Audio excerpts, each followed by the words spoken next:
Hi, welcome back. My name is Cole, And I'm Andrew. and this is CTRL-AC.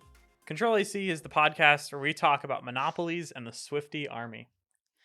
Okay, so starting off, I just want to say sorry. We haven't uploaded in a couple weeks. It is my fault. I apologize. We will be back to our regular schedule. We took an extended break for Thanksgiving, which was fun. We are back now with the most important news in the entire news industry. Taylor Swift and robot gun dogs. So starting with Taylor Swift, this is kind of weird because, why would we be talking about Taylor Swift? This is a tech podcast. Cole's a big Taylor Swift fan, so we just wanted to incorporate her into the episode. Funny man, you teasing me, haha. I tried. We're keeping that in. Taylor Swift dropped Midnight a couple weeks ago, and she announced her tour. It's called the Eras Tour. She's fairly popular, it seems. So a lot of people tried to get tickets. Taylor Swift has a contract with Ticketmaster, so that's the only way you can get access to these very expensive tickets. So here's the process to get these tickets. This happened about 2 weeks ago. So you had to become a verified fan through Ticketmaster, which I think just means like making an account. Like probably like just human. Yeah, verify your phone number and all that. And then on the day of the sale, if you got a pre-sale code, you would enter this waiting room. So at like 8 or 9 in the morning, everyone entered this like pre-sale waiting room. And then hours later, the queue opened. Some of the people in the pre-sale waiting room were let into the queue to buy the tickets. So it said there are, 100 people ahead of you. There are 6,000 people ahead of you, whatever. During this, I think it's like 8-hour process to buy these tickets, Ticketmaster just completely crashed. So they tweeted out a few updates on the Taylor Swift tour sale. There has been a historically unprecedented demand with millions showing up to buy tickets. Hundreds of thousands of tickets have been sold. If you've secured tickets, you're set. If you're currently in a queue, please hang tight. So they basically just told people our whole website is crashing. Just stay on the queue. Then at 12:35, AOC tweeted, "Daily reminder that Ticketmaster is a monopoly. Its merger with Live Nation should never have been approved, and they need to be reined in." So, okay, listen. What's stopping little pop-ups little pop-up companies just to start selling tickets for stuff? The contracts that these artists have with the ticket selling companies, and I think even the stadiums. I think certain stadiums actually have contracts with stuff like Ticketmaster. Right, Ticketmaster, SeatGeek. So what are they? Ticketmaster, SeatGeek, StubHub, Game Time, and there's like one more. Yeah. But basically, those are like the 3 or 4 big ones. And they all have different contracts with artists and arenas. But Ticketmaster is definitely, so it seems, it's definitely the most dominant in this whole ticket industry. Because they merged with, when did they merge with Live Nation? Can I have a little hot take here? Mm-hmm. I'm not gonna dog on Ticketmaster for being too big. They're with big artists, which leads to massive overflow. Like if something like Kendrick Lamar was with Ticketmaster, right? Or Eminem was with Ticketmaster, just as many tickets would flow in. They'd have the same problem. Right. And then Ticketmaster did try to blame it on the actual artist. But like it can be part of the artist's fault too. Like if they have one concert, one show, one tour, one concert for their most selling album, one tour is not going to cut it. Right. That a lot of people were saying, well, Taylor Swift just could have not signed a contract with Ticketmaster. There's that could have just sold them from her website and then SeatGeek and Ticketmaster and all that. But Taylor Swift is a businesswoman and she wants money. Mm-hmm. I don't think we know how much like her deal with Ticketmaster is worth, but like I'm sure it's quite a bit. A lot of money. Ticketmaster sold the most tickets they've ever sold in one day. Makes sense. It said they sold more tickets in that day than the other top 5 artists below Taylor Swift and the Super Bowl combined, which is insane. Because like, look, Taylor Swift's last album was, I think, Lover in 2019. Or no. When was Red Taylor's version? Was that that was last year. Sorry, my bad. Did she do a tour for this song? I don't remember. I don't think so, because this is her first tour in a while, I think. Yeah, which is the problem. Like, if artists don't want to have problems, then they need to solve the problems by like having more shows. Yeah, I mean, like, I'm gonna bring it up, but Juice WRLD did so many shows. Mm-hmm. Like, he did a show like every other week. Taylor Swift knew this was gonna happen. Like, there's no way that she didn't. If you're as popular as she is and you don't go on tour for this long, she has 82 million monthly listeners. Yes, 82 billion. 82 billion. Taylor Swift has over 82 million monthly listeners. That's crazy. The tickets are gonna sell out very fast. Taylor Swift net worth. I didn't even know Taylor Swift made like. Taylor Swift is worth 450 million, so she makes enough to pay the bills. Is that actually put food on the table? What? Is Taylor Swift her real name? I think so. Yep. 450 million. So AOC got involved. A bunch of people like took over Twitter, sharing their screenshots of their queue times. So then Taylor Swift responds with, "It's truly amazing that 2.4 million people got tickets, but it really pisses me off that a lot of them feel like they went through several bear attacks to get them." Nah. Really? If you haven't had a tour in, let's see, when was Taylor Swift's last tour? In 2018. Okay. If it's been almost 5 years since you've had a tour, nah, really. So with 80 million monthly listeners, 2.4 try to get them and they have problems. That's crazy. So we learned Taylor Swift does not like that people had to go through several bear attacks to get them. Well, maybe she shouldn't have signed a contract with Ticketmaster so that all the tickets ran through one vendor. Maybe she should have made it a little easier to get.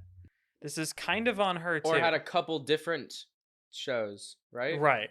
Like at a couple different stadiums. We want to say like Ticketmaster is mostly to blame because it's their fault their whole website crashed. Or is it? Because like they've never had demand that high. Imagine everybody at the same time live streams on Instagram. It's gonna break. It's gonna break. Like overflowing, like bandwidth is not free and it's not cheap. No. This is what happens. So Taylor Swift got mad at Ticketmaster. She said, "To those who didn't get tickets, all I can say is that my hope is to provide more opportunities for us to all get together and sing these songs." So maybe that hints at another tour. I really don't know. Immediately after this, tickets started reselling. She's touring, I think just nation. Is she touring worldwide? I think it's worldwide. But in Chicago, I want to say Chicago, LA, or Vegas, one of those, there was a Taylor Swift ticket selling for like $91,000. What? Like how? People again, she seems to be popular. This is what we're learning. So they start reselling. Taylor responds. So then the DOJ opens an antitrust investigation into Ticketmaster's owner. So now they're in trouble. The DOJ is looking at Ticketmaster's merger with Live Nation. So that's what we talked about earlier. Mm-hmm. In 2010, Live Nation and Ticketmaster merged, and that's why they're accusing Ticketmaster of being a monopoly. So this is like, I guess this is like Meta buying Instagram and Oculus and all that stuff. It's the same story. You buy up all the smaller companies, you take them over so that you're a monopoly, and they're getting in trouble for that. So we have yet to see how this plays out. Ticketmaster was kind of funny because they were like, in their statement, they were like, "It's completely our fault. Our website crashed. We're not prepared." Like they took all of the blame to try and be like, "Yeah, we're just It's all us. It's all on us. Don't split us up. The whole reason that this is a tech story is that it goes back to tech monopolies. Yeah. Ticketmaster, I guess, is a monopoly, but then again, like StubHub and SeatGeek exist. They make a lot of money too. So I think Ticketmaster just has a lot of contracts with artists and stadiums, like in arenas and stuff. What is the solution here? If you have like 2 million people who want to buy tickets, how do you actually manage that? Hurt their feelings, cry about it. Okay, well, like from Taylor's perspective, or from Ticketmaster's her 500 perspective, million net worth is enough.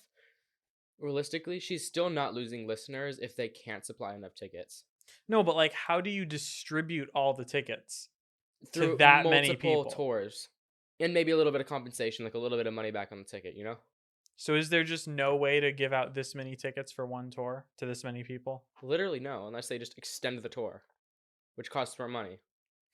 Which means they need to sell more tickets. Because how much is a Taylor Swift ticket? Probably a lot. I don't even know. Average Taylor Swift Eras ticket. The cheapest tickets are $380. 380 times 2. So that is $760 million. Well, that's not even for the cheapest ticket. Let's see. Front row VIP ticket, most expensive ticket, gives you access to private entrance, blah blah blah. $24,000 for the most expensive ticket. So the average cost is probably like $1,000. That is so much money. Which means that they make $2 billion. She made like $1 billion. That's crazy. I mean, but like tour costs. So yeah, I bet she netted like close to $1 billion from this. Hundreds of million for sure. At least. Like, this is crazy. So to wrap this section up, basically the solution here: go on more tours so people can get what they want. And Ticketmaster, build your own 5G server. Why not? Just partner with Dish and make Gen 5 Sys that we still haven't seen. Taylor Swift just needs to not sign all of her tickets away to one company. Yeah. Speaking of monopolies. Oh boy, bruh. Elon. This past couple weeks in Elon, a lot's happened. Okay, so where did we wrap up last time? I think it's still verification. I think you're right. So a lot of non-verification stuff has happened with Twitter. So starting first, Elon basically gave an option to the remaining employees because he fired a bunch of employees. So to the remaining ones, he gave them all an online form. They had until 5 p.m. on their workday to fill it out. It says, or the form was asking them if they want to sign on to the hardcore culture of long hours at high intensity. And it was yes or no. So Elon said, if you click yes, then great, you're with us. If you click no, Twitter will treat that as resignation. So every employee was given the form. Are you ready for hardcore Twitter? Yes means you're good. No means you're fired. So that can't be like okay. There are definitely going to be lawsuits because of that. Most employees who don't click yes will receive 2 months of payroll plus 1 month of severance pay if they sign a separation agreement. All of that. But basically, he's trying to like, I guess, just keep all the good employees around, get rid of the ones who don't want to work. So hundreds of employees said no. So they were all fired. Twitter had roughly like 2,900 remaining employees before the deadline because Elon fired a bunch of people before that. Nice. It says multiple critical teams inside Twitter have now either completely or near completely resigned. So Twitter, like inside Twitter, is kind of falling apart. In a tweet, Elon said, "The best people are staying, so I'm not super worried." Favoritism, it seems. I guess. So he's just trying. Elon is Elon. He's a wild human. And the employees who work at Twitter kind of either like Elon or don't. Whether or not you like it, Elon is like the face of every company he's a part of. Right? Mm-hmm. Like when you think of Tesla, you think of that man. Yeah. You think of Twitter, now you think of Elon. So as an employee working like in a high up position at Twitter, you have to kind of think, do you want to be a part of like Elon Twitter now? Yeah. Do you want to be associated with this guy's face? And a lot of people said no. Mm-hmm. First off, do we know how many people actually work at Twitter? Right now, I think like 2,000. So getting rid of a couple hundred employees that don't care about like the company as a whole isn't necessarily a bad thing. Like I feel like he's definitely weeding out the pack to make it like a group of like a team of people that will like push Twitter to be something better. He said publicly that he admired how WhatsApp was able to become super successful with like 50 employees. Yeah, exactly. So that's what he wants at the end of the day. But like, can you just fire half the company? He's getting hit with a ton of lawsuits for just mass firing a bunch of people. Mm-hmm. So he laid off half. They had 7,500 employees before he joined. And then he fired a bunch of them. Then Elon addressed the whole work at home thing. So Twitter has employees who work from home, and Elon doesn't really like that. So Elon said that some workers were allowed to work from home, but they had to get clearance from their manager.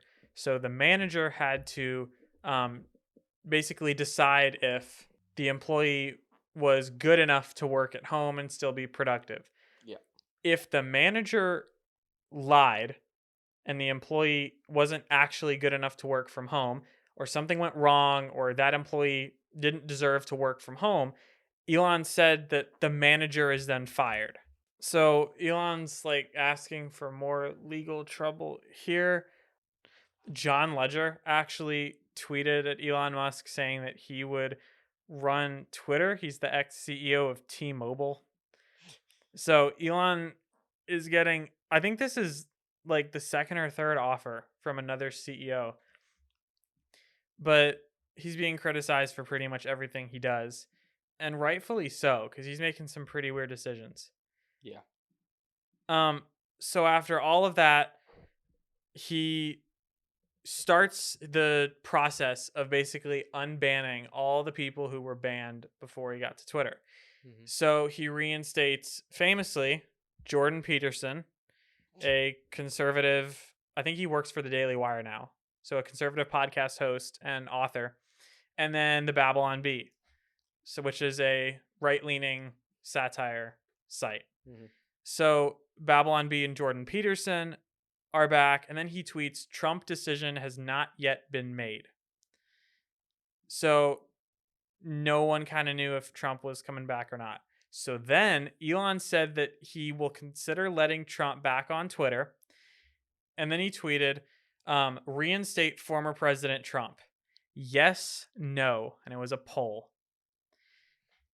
15 million people voted in the poll, and it was 51.8% yes. So almost 50-50. But they did vote yes. Trump's account was reinstated. You can go follow him now. He hasn't tweeted since then. He's been active on Truth Social, but he hasn't come back to Twitter. I don't know if he will. I don't know if that's the right move if you're him. But he has almost 88 million followers once again on Twitter. Nice. Didn't he unbanned Andrew Tate, right? Yeah, and Andrew Tate's back. Yeah. So, okay. Me and Andrew saw earlier today that technically Trump was banned because he violated community guidelines, right? Right. They're arguing that he incited violence. Which he did, right? Mm-hmm. But even still, like, free speech is a thing, right? We're not going to get into that. But He was the former president of the U.S. He should be allowed on Twitter. There are worse accounts on Twitter. Much worse. Like Twitter could be a lot worse than inciting violence.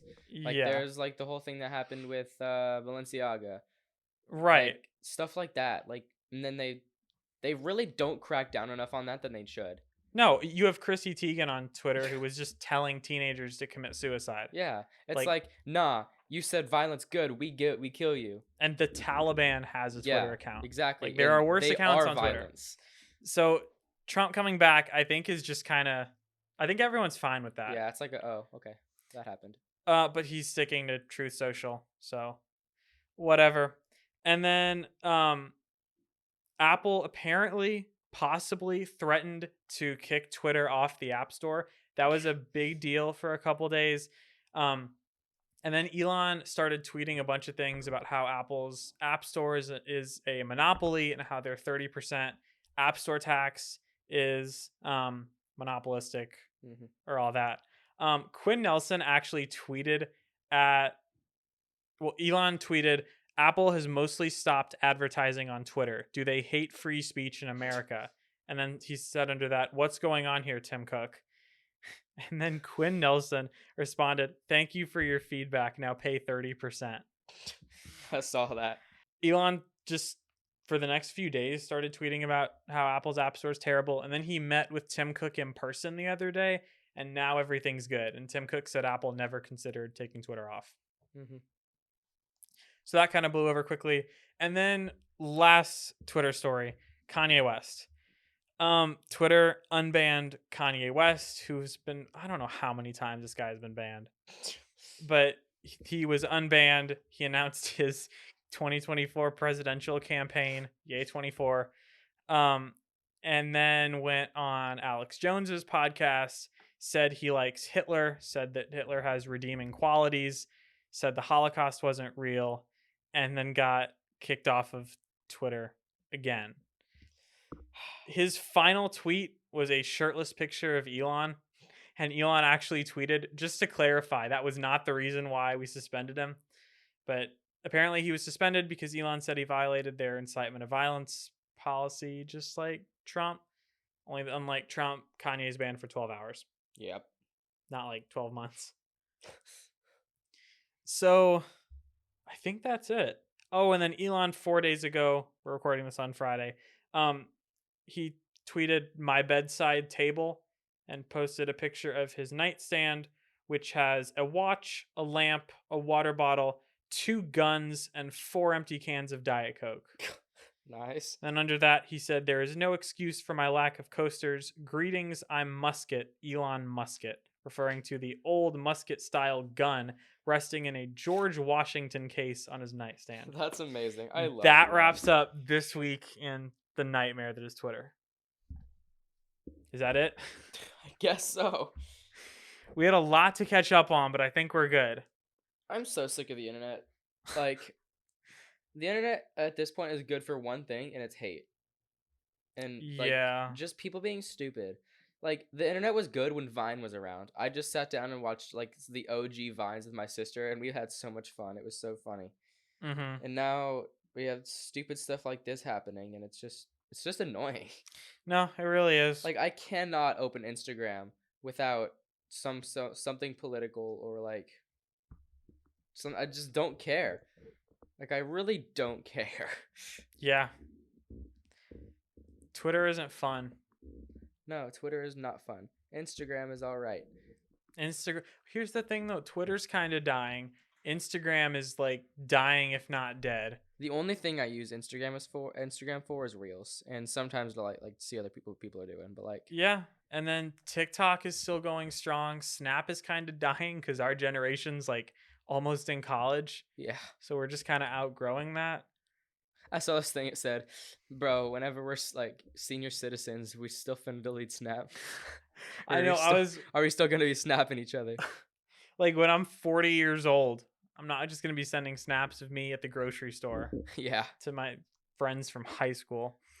Yeah, the internet's just kind of boring now. Yeah. You know, it's not boring.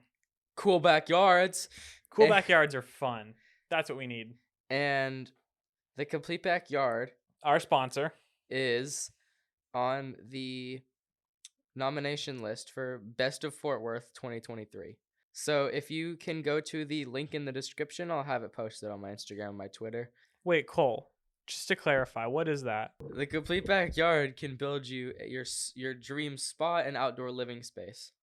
And like pergolas and cabanas and fire pits and all that? So you can go to thecompletebackyard.com to request a consultation, and you can go to the link in the description to nominate them for Best of Fort Worth.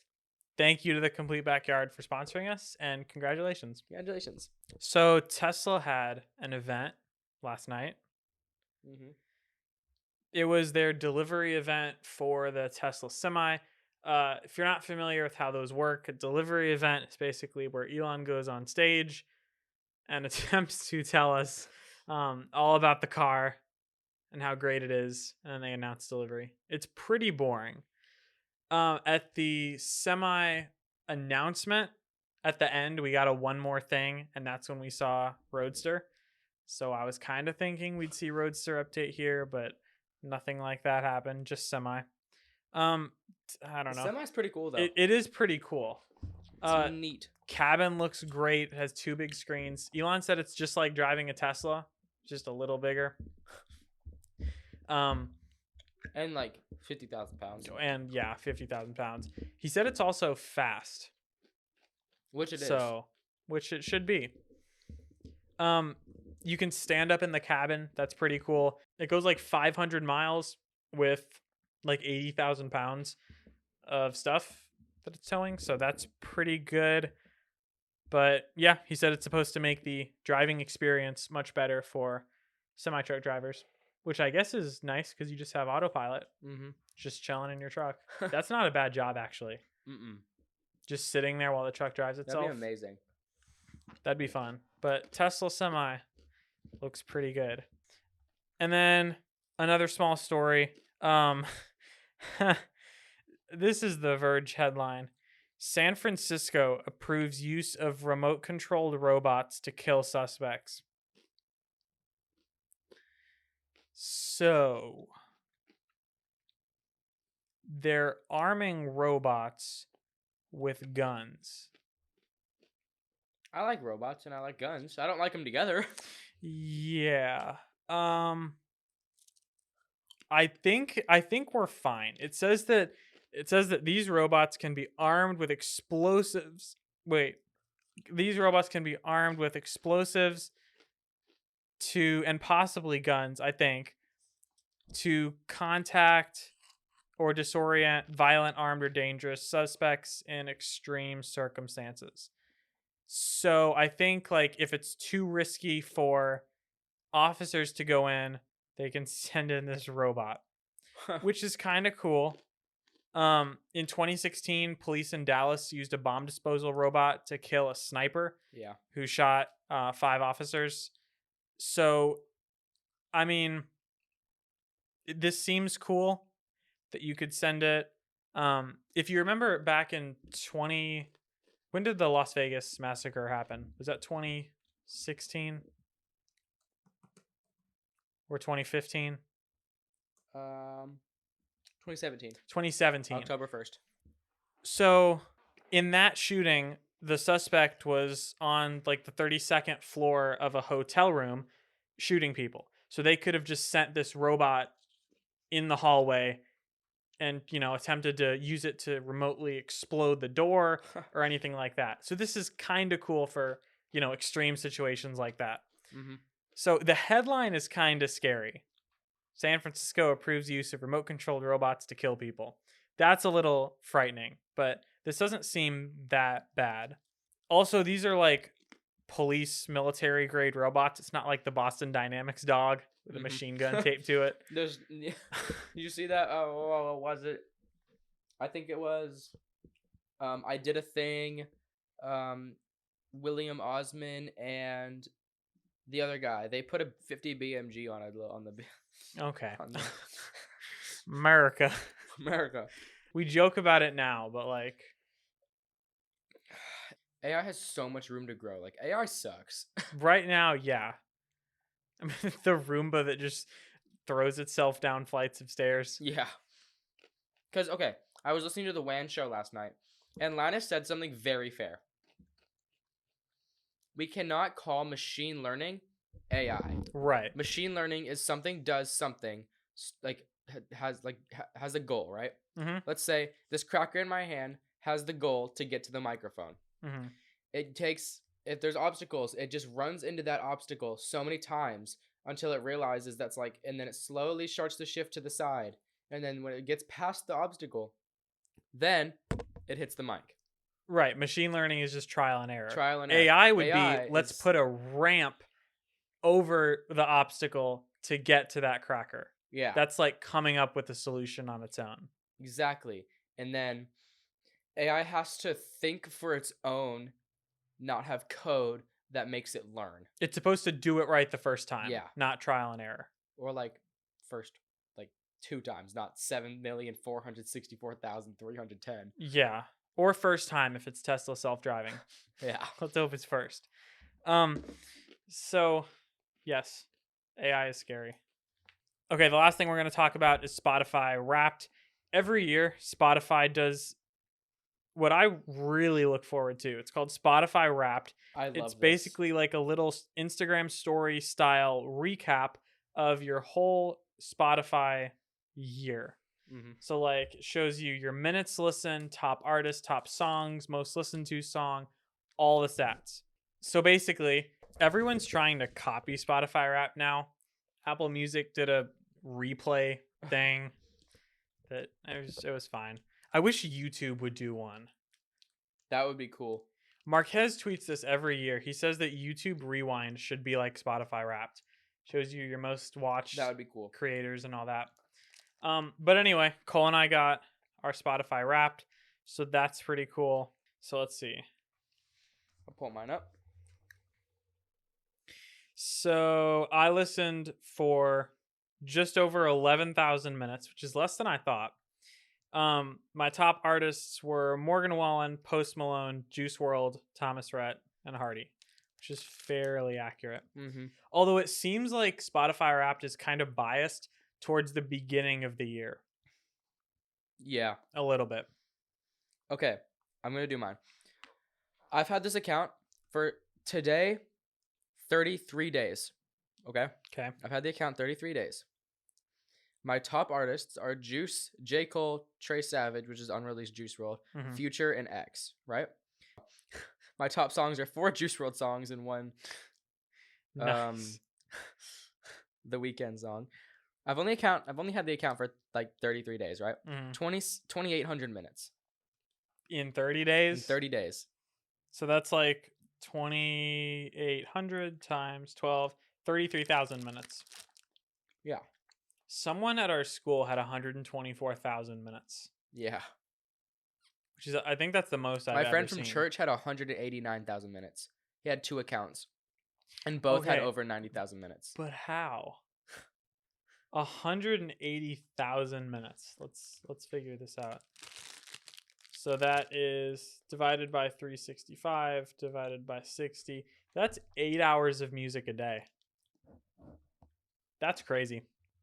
And then Spotify is actually doing a Wrapped for podcast creators. So that's cool. Uh-huh. So it says we uploaded 700 minutes worth of content, which is cool. We were listened to in how many countries now? I think it's a lot. It was 7, I think.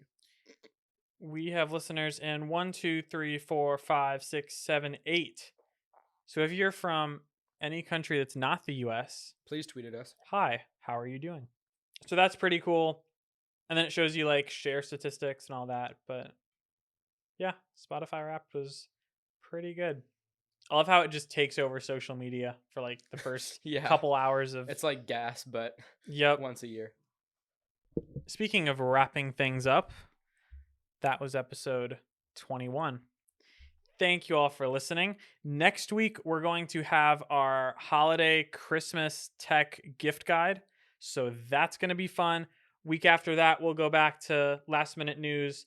And then the 26th, we will drop our Christmas episode day after Christmas. So you can relax on the couch with your Christmas tree.